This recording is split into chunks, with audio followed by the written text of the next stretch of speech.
अंग्रेजी में एक शब्द है एक्सपेंसिव पॉवर्टी। इसका मतलब होता है महंगी गरीबी। अर्थात गरीब दिखने के लिए आपको बहुत खर्चा करना पड़ता है।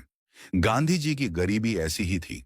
एक बार सरोजनी नायडू ने उनको मजाक में कहा भी था कि आपको गरीब रखना हमें बहुत महंगा पड़ता है। ऐसा क्यों? गांधी जी जब भी तीसरे दर्जे में रेल सफर करते थे तो वह सामान्य तीसरा दर्जा नहीं होता था।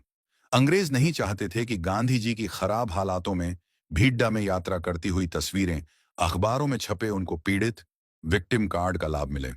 इसलिए जब भी वह रेल यात्रा करते थे तो उनको विशेष ट्रेन दी जाती थी जिसमें कुल 3 डिब्बे होते थे, जो केवल गांधी जी और उनके साथियों के लिए होते थे, क्योंकि हर स्टेशन पर लोग उनसे मिलने आते थे।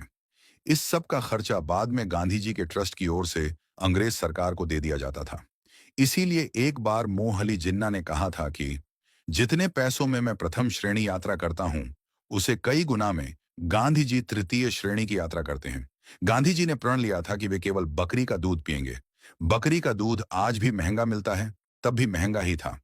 अपने आश्रम में तो बकरी पाल सकते थे, पर गांधी जी तो बहुत घूमते थे। जरूरी नहीं कि हर जगह बकरी का दूध आसानी से मिलता ही हो। इस बात का वर्णन स्वयं गांधी जी की पुस्तकों में है।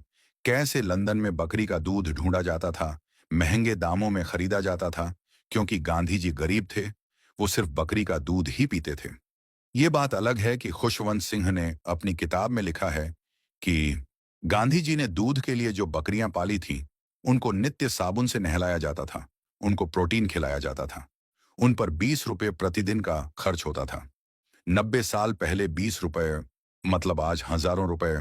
बाकी खर्च का तो ऐसा है कि गांधी जी अपने साथ एक दान पात्र रखते थे, जिसमें वह सभी से कुछ न कुछ धनराशि डालने का अनुरोध करते थे। इसके अलावा कई उद्योगपति उनके मित्र उनको चंदा देते थे। उनका एक न्यास ट्रस्ट था जो गांधी के नाम पर चंदा एकत्र करता था। उनके 75वें जन्मदिन पर 75 लाख रुपए का चंदा जमा करने का लक्ष्य था, पर 1 करोड़ से ज्यादा जमा हुए। सोने के भाव के हिसाब से तुलना करें तो आज के 650 करोड़ रुपए हुए। महात्मा गांधी के पिता करमचंद उत्तम चंद गांधी थे। वे पोरबंदर रियासत में प्रधानमंत्री, राजस्थानी कोर्ट के सभासद, राजकोट में दीवान और कुछ समय तक वांकानेर के दीवान के उच्च पद पर प्रतिष्ठित थे।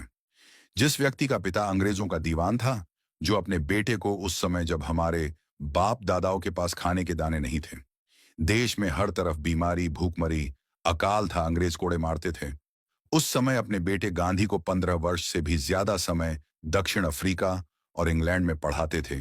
यदि वो गरीब थे तो खास भगवान। ऐसा गरीब सबको बनाए। गांधी उतने गरीब भी नहीं थे जितना हमको घुट्टी पिला पिला कर रटाया गया है। वंदे मातरम।